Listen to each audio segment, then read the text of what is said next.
Anyway, should we move on to the next one? I'll let you introduce this one. Well, our rant earlier about this slightly frustrating cinema, we went to see the New Mutants, which is, as far as I don't know much about X-Men, it's an X-Men sort of spin-off. Apparently, it was due to start its own trilogy of X-Men films. I don't know if that's come to fruition or not. It was filmed in 2017, and then it's had loads of post-production problems where they were scheduled to do reshoots and then decided not to, and then decided they would. So it's just been floating around for years. Wow, I didn't know that. Well, this is the thing. I didn't realise this till I did the research after, but it all sort of makes sense now because essentially it's a young girl goes through, I'll just say, a traumatic experience and wakes up in locked to a bed, chained to a bed in this facility that is essentially a bit one flew over the cuckoo's nest, and that if a young person is discovered to have mutant powers, then they keep them in this facility to determine whether they're a danger to themselves and to others before supposedly releasing them back into the world.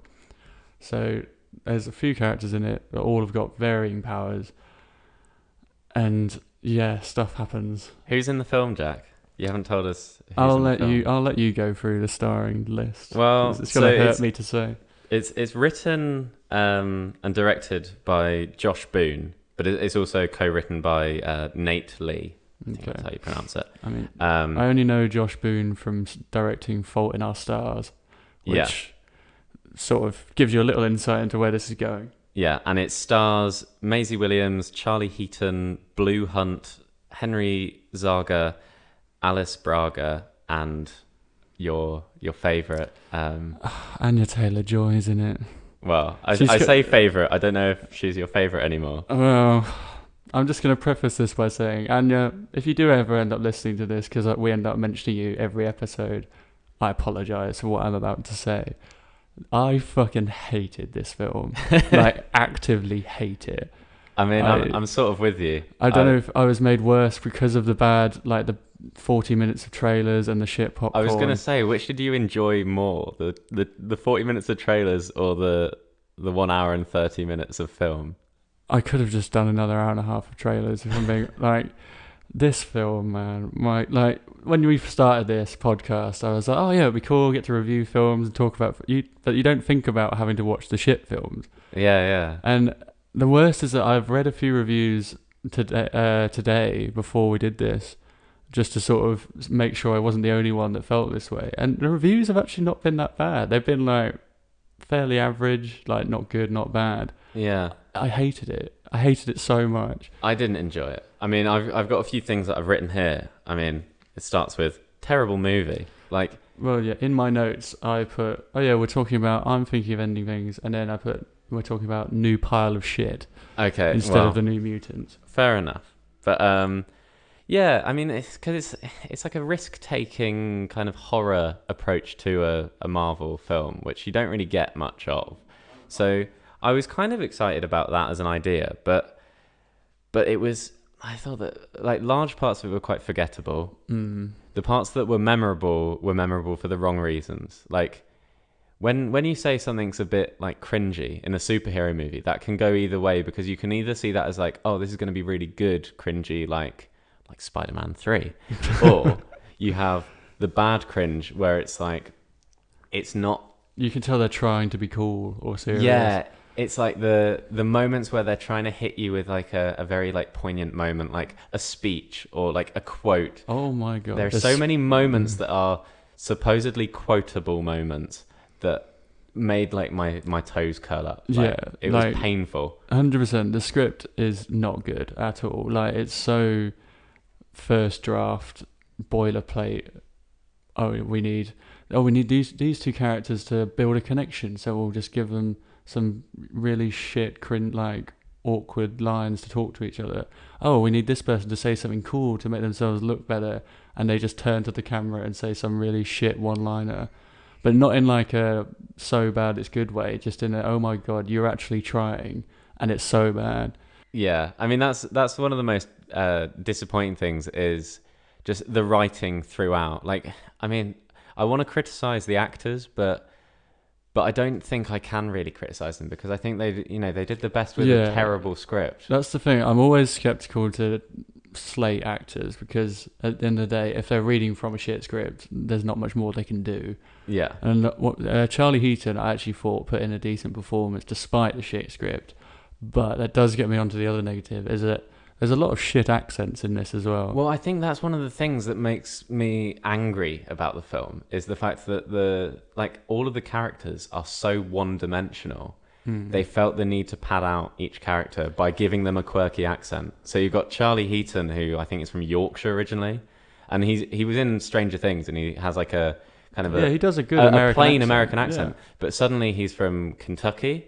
Yeah. From Kentucky, and he starts talking like this, and it's just like it doesn't really work. Like you've got my beloved Anya Taylor-Joy doing the most cliched Russian accent. she's the Russian girl. She sounds like every sentence she wants to say Nostrovia and talk like this all the time, and it's so bad. And Anya again. I'm very sorry, but it's not good. I mean, it's not her fault. She was told to do a Russian accent. Well, this is the thing. Like, although you can't I would have really... a word with your agent if they're suggesting you for But that this role. it was filmed in 2017, so you'd think that this is before she became I can't remember when she became massive, but it might have been before she became like a household name. So she was just taking whatever she could.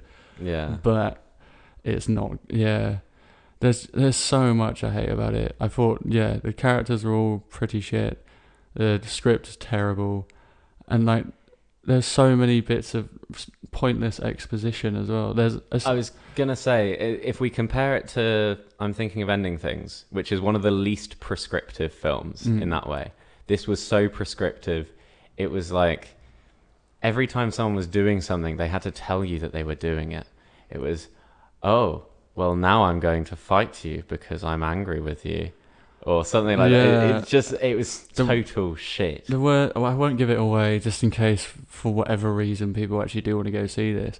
But there's a bit about 2/3 of the way through where someone is planning to kill someone, but then rather than just doing it so that the other person doesn't know it's happening and they won't be able to stop it, they start expositing exactly why that they're going to kill them and why they're going to kill them. And I was just fingers in my chair being like, this is the stupidest thing. Like, if you're going to kill someone, you don't fucking tell them and explain why before you do it. Like, and the audience already knows, so it's like, what is the literal point of any of that scene? Half the premise of it is that like you don't know if this facility is run by good guys or bad guys or what their motives are, but they try and keep an air of mystery about it. But if you've ever seen a film before, you know what's going to happen, and you know that they're not what their motives are. Yeah. And then I just give up. I hate this film so much. Okay, what's your rating? 2 out of 10. Something we agree on. Oh, did we? Yeah. 2 out of 10.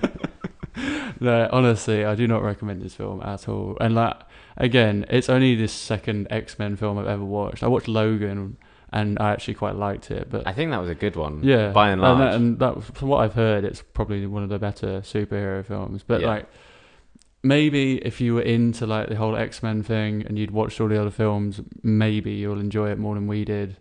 Or maybe if you're just not as much of a cynical arsehole as we are, you might enjoy it more. But I was going to try and say one positive about the film. Well, I said Charlie Heaton was good, so that's my one. I was going to say, I mean, I don't think it landed. I don't think it worked.